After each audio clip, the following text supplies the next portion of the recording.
Bonjour mes frères et sœurs, et ce matin on entreprend le chapitre 20 et c'est un chapitre qui a été beaucoup contesté et qui est encore contesté.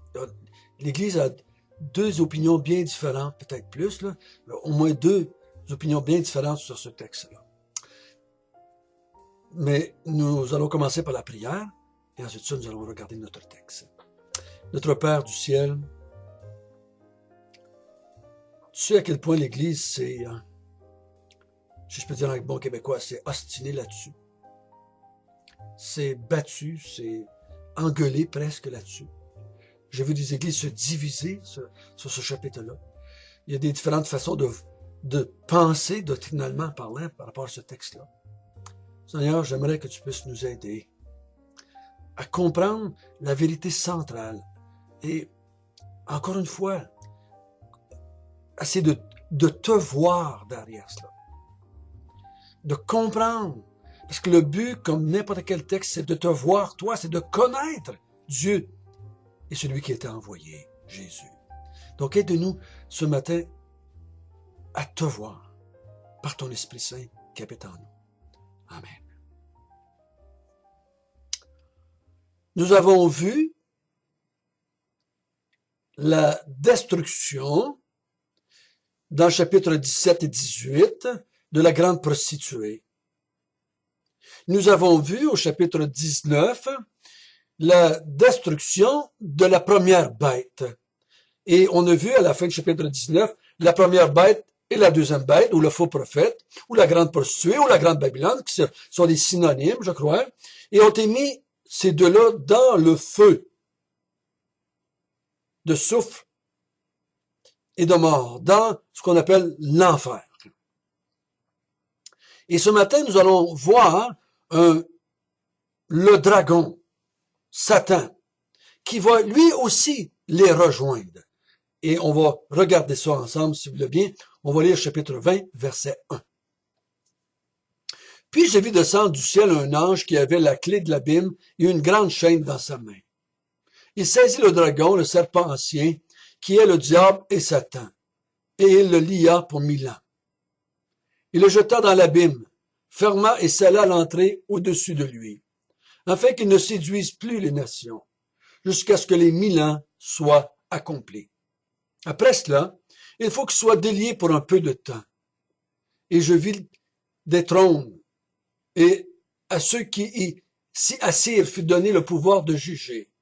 Et je vis les âmes de ceux qui avaient été décapités, à cause du témoignage de Jésus, et à cause de la parole de Dieu, et de ceux qui n'avaient pas adoré la bête, ni son image, et qui n'avaient pas reçu la marque sur leur front et sur leurs mains. Ils revinrent à la vie, et ils régnèrent avec Christ pendant 1000 ans. Les autres morts ne revinrent point à la vie, jusqu'à ce que les 1000 ans soient accomplis. C'est la première résurrection. Heureux les saints, et ceux qui ont part à la première résurrection. La seconde mort n'a point de pouvoir sur eux, mais ils seront sacrificateurs de Dieu et de Christ. Et ils régneront avec lui pendant 1000 ans. Quand les 1000 ans seront accomplis, Satan sera relâché de sa prison. Il sortira pour séduire les nations qui sont aux quatre coins de la terre, Gog et Magog, afin de les rassembler pour la guerre. Leur nombre est comme le sable de la mer. Et ils montèrent à la surface de la terre, ils investirent le camp des saints et de la ville bien-aimée. Mais un feu descendit du ciel et les dévora. Et le diable qui les séduit fut jeté dans l'étang de feu et de soufre. Ils sont la bête et le faux prophète. Ils seront tourmentés jour et nuit au siècle des siècles.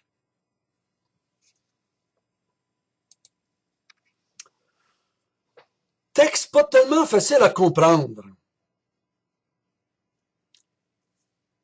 Ce qui nous embête un peu, c'est qu'on a de la misère à saisir la raison d'être de ce passage-là. Si le texte se résumerait, il nous faudrait juste montrer que le dragon va aller rejoindre le faux prophète et la bête dans l'enfer, ben on dirait, mais c'est juste une suite dans le temps. Mais on a de la misère parce que il semble avoir une période de temps là qu'on a de la misère à comprendre à quoi est-ce qu'elle va servir vraiment cette période de temps-là. Je vais juste vous donner deux idées. Une des idées que l'Église a depuis 2000 ans, c'est que cette période-là dont on parle ici, de ce 1000 ans-là, il parle de l'Église. Et il y a une autre partie des chrétiens qui disent que non, cette période-là de 1000 ans va arriver à la fin, après la destruction de la grande prostituée et de la bête. Et donc, il y a ces deux positions-là. Ceux qui sont que la période de 1000 ans, c'est l'Église, on nous appelle souvent les A-1000. Ceux qui disent que cette période-là, qu'on parle du 1000 ans, va avoir lieu après la résurrection des saints, on les appelle souvent des pré-1000. Pré veut dire avant le 1000 ans. Donc, on va essayer d'oublier ces deux mots-là que je viens de vous dire. Je vous l'ai juste dit pour que vous sachiez qu'il y a différentes façons de voir ici. Mais essayons de tirer ce que nous pouvons. Je vous dis pas que j'ai toutes les réponses. Je vous dis pas que mes réponses sont les meilleures. Je crois que moi, ce que j'essaie de faire, c'est de tirer un sujet d'encouragement pour moi, pour que je puisse persévérer. Et des vérités qui vont m'aider à emmener les gens à la repentance. Et j'essaie de voir aussi comment ça va me pousser à adorer Dieu. Je reste fidèle à mes trois idées que je vous ai dit tout au long. Parce que même si je devinerais tous les petits détails, encore une fois, ça va-tu m'aider plus à persévérer? Ça va-tu m'aider plus à amener des gens à la repentance? Je crois pas. Ça va-tu m'amener plus à adorer Dieu? Je crois pas non plus. Mais regardons ce qu'il dit ici. Il y a un ange qui arrive, qui a une clé. On avait vu une clé ailleurs, un autre ange qui avait une clé, qui avait ouvert la porte, qui avait laissé sortir des démons de là. Chapitre 9. Là, il y a une clé, mais la clé, c'est pour faire entrer quelqu'un dans l'abîme, et non pas laisser sortir quelqu'un de l'abîme. On a vu hier que les deux bêtes avaient été mis dans l'abîme ou dans les temps de feu et de soufre. Donc, cet ange-là, qui a une grande chaîne dans sa main, va prendre Satan, au verset 2, et il l'attache avec, et il le jette dans l'abîme, dans l'enfer. Et il ferme et il scelle l'entrée au-dessus de lui, afin qu'il ne séduise plus les nations jusqu'à ce que les 1000 ans soient accomplis. Après cela, il faut qu'il soit délié pour un peu de temps. Donc, j'ai de la misère à voir que cette période-là est une période qui est la période de l'Église, parce que Satan a séduit les nations. S'il avait dit afin qu'il ne séduise pas les croyants, j'aurais dit OK, ça pourrait être pendant le temps de l'Église, mais il dit afin qu'il ne séduise pas les nations, et tout au long de l'Apocalypse, ce que je vois, c'est que Satan séduit les nations. Donc, je crois que c'est une période qui est à venir. Une période qui va suivre la mise dans l'abîme ou dans le feu et le souffle de la bête et du faux prophète.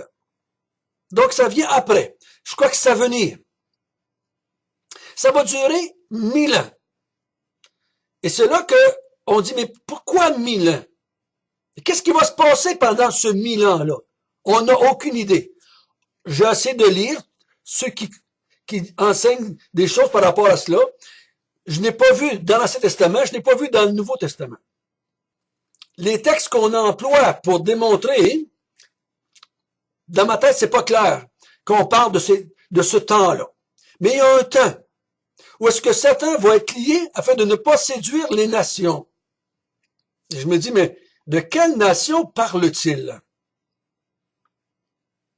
S'il y a eu une fin de la grande prostituée, puis il me semblerait qu'à la fin du chapitre 19, il ne reste plus personne. Fait que j'ai de la misère à comprendre pourquoi est-ce qu'il est empêché de séduire les nations quand les nations sont déjà marquées du sceau de la bête et qu'il n'y a plus de temps de repentance. Donc Satan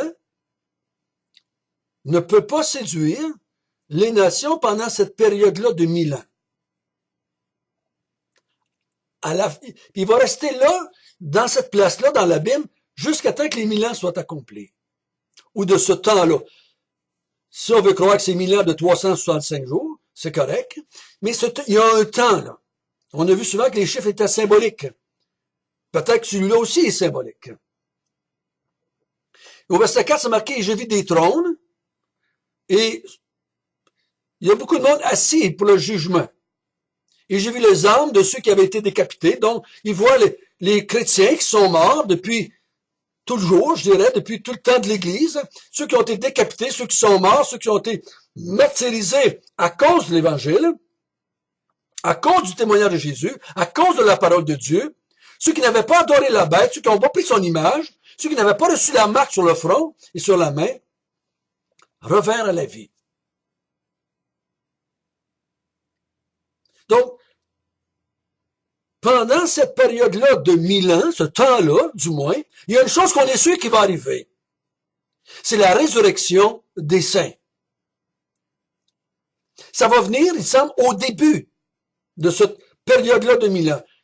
Tous les croyants de tous les temps ressuscitent et vont se joindre à ceux qui sont dans le ciel pour régner avec le Christ pendant 1000 ans, en fin du verset 4.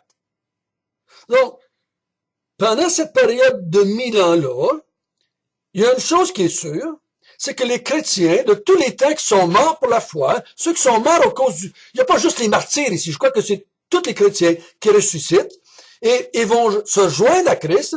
C'est ce que je vois le plus proche de l'enlèvement dans l'Apocalypse. Je n'ai pas vu plus proche que ça jusqu'à date. Tous ceux qui sont morts dans la foi ressuscitent, se joignent à Christ et vont régner avec lui pendant cette période-là de 1000 ans. Les autres morts, tous ceux qui avaient pris la marque de la bête, les autres vont pas ressusciter tout de suite. Donc, ça, c'est la première résurrection. Et là, au verset 6, il dit, heureux, heureux, ceux qui ont part à la première résurrection. Pourquoi leur dit-il d'être heureux? C'est parce qu'ils ont part à la première résurrection, puis ils vont être avec Christ, ils vont régner avec lui. Ils vont régner avec lui. Donc, c'est ça qui rend les gens qui sont ressuscités heureux. Pourquoi il dit au verset 6, la seconde mort n'a point de pouvoir sur eux, mais ils seront sacrificateurs de Dieu et de Christ, et ils régneront avec lui pendant 1000 ans. Donc, il dit ici, heureux ceux qui ont gardé le témoignage de Jésus, heureux ceux qui n'ont pas pris la marque de la bête, et qu'est-ce qui va arriver avec ces gens-là? Ils vont régner avec Christ, et la seconde mort n'a point de pouvoir sur eux. Mais ils vont servir Dieu pendant 1000 ans. Pendant ce 1000 ans-là, il n'y a rien qui nous ait dit qu'est-ce qui se passe en dehors de cela. Tout ce que je sais pendant cette période-là, qu'on parle ici, c'est que je ressuscite, si je suis mort en Christ, je me joins à Christ et je règne avec Christ et je sers Dieu en tant que sacrificateur de Dieu pendant cette période-là. Quand les 1000 ans sont terminés, Satan est relâché de sa prison. Et il sortira séduire les nations qui sont aux quatre coins de la terre, Gog et Magog, afin de rassembler pour la guerre. Leur nombre est comme le sable de la mer. Donc, il semble qu'il va y avoir une autre guerre. Satan est relâché et il séduit encore une fois toutes les nations. Et le mot Gog et Magog, là, ma compréhension, c'était des ennemis d'Israël, les ennemis du peuple de Dieu. Et dans l'Ancien Testament, sous Ézéchiel et Daniel, on montre qu'Israël a la victoire sur Gog et Magog. Et ici, je crois que c'est une façon symbolique de dire que Satan rassemble les ennemis de Dieu, les ennemis d'Israël spirituel, pour faire la guerre. Mais ils n'auront pas le temps de faire la guerre. Ils montent à la surface de la terre. Ils montent. Qui ça, ils? Ben, ceux-là, hein? Tous ces gens-là que Satan a séduits. c'est pas juste il, c'est pas juste le diable, c'est tous ceux, et ils montent, c'est comme s'ils sortent.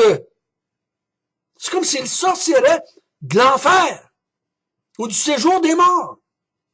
Ils amènent, c'est comme s'ils ressusciteraient. Et il veut encore prendre ces gens-là qu'il a séduits et attaquer Dieu encore une fois.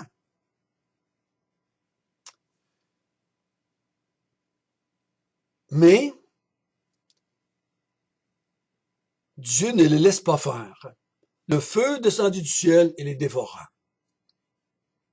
Puis, le diable qui les séduisait fut jeté dans les temps de feu et de soufre. Ils sont la bête et le faux prophète. Ils seront tourmentés jour et nuit au siècle des siècles. Donc, là, le diable est pris, cette fois-là, et il est mis dedans, encore une fois, pour ne plus jamais ressortir.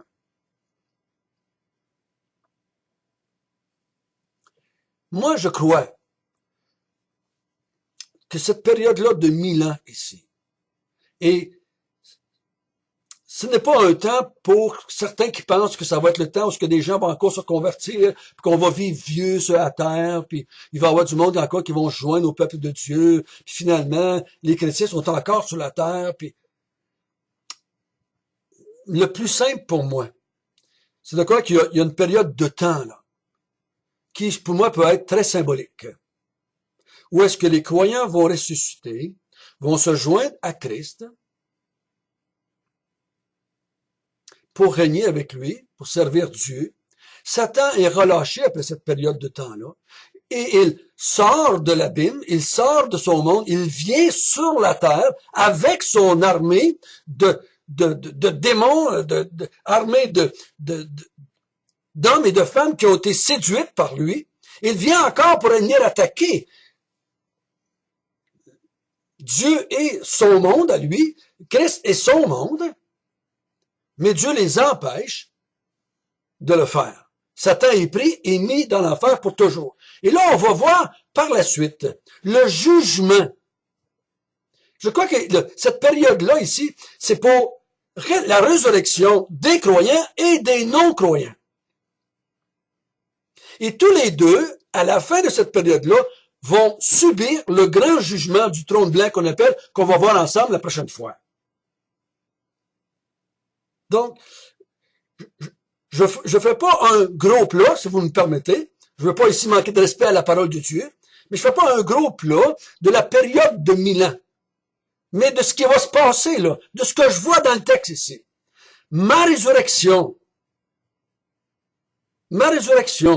moi qui vais rejoindre Christ, et moi qui vais être établi comme sacrificateur du Dieu très grand. Oh, sacrificateur pour toujours de mon Père céleste, de mon Maître Christ. C'est ça qui me réjouit. Je vais faire partie de l'élite avec tous les croyants de tous les temps. Et nous allons être face à face avec notre Dieu et notre Seigneur. Et on va les servir comme sacrificateurs. Mais dans cette même période-là de ma résurrection, va aussi avoir lieu la résurrection des damnés, des non-croyants, de ceux qui ont pris la marque de la bête. Dieu prend le démon, le met dans l'enfer, et ensuite de ça, il va prendre les croyants et les non-croyants, et là va avoir lieu le jugement dernier, que nous allons voir demain.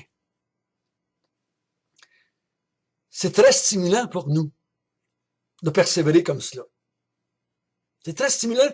Ça nous pousse à persévérer, de voir cette victoire-là que nous allons avoir sur le diable et toute son armée. C'est stimulant de savoir que je vais être avec Dieu et je vais le servir. Ça m'aide à persévérer jusqu'à la fin. C'est des moments d'attente, de joie, d'espérance que nous avons, les croyants. De finalement être dans la présence de celui que nous aimons. Et c'est très stimulant de voir que mon ennemi va mordre la poussière, que mon ennemi, qui est le diable, va être rejeté, que mon ennemi, qui est le monde, va être mis en enfer, que mon ennemi va manger de la poussière par la puissance de Dieu. Par la puissance de Dieu. Je n'ai aucune puissance contre lui, mais mon Dieu est tout puissant contre lui. Et si tu es dans le camp du diable, si tu n'as pas gardé la foi, si tu n'as pas adhéré à la foi en Jésus-Christ, moi je dis qu'il est encore le temps, mes amis, il est encore le temps. Faites-le. Repentez-vous et croyez en Jésus. Et vous allez faire partie du peuple des vainqueurs. Merci mon Dieu, de cette belle espérance que nous avons. Merci mon Dieu, de l'espoir que nous avons de ressusciter un jour. Merci que tu nous dis dans ce texte que la seconde mort n'aura jamais de pouvoir sur nous. Ô Père éternel, utilise ces vérités, utilise cette vidéo ce matin. S'il y a des gens qui écoutent, qui ne sont pas convertis, qu'ils se convertissent, puis qu'ils se tournent vers toi. Seigneur, que quand nous, les enfants de Dieu, nous allons partager entre nous notre espérance, que ceux qui nous écoutent, qui ne sont pas croyants, soient attirés à se convertir. Au nom de Jésus.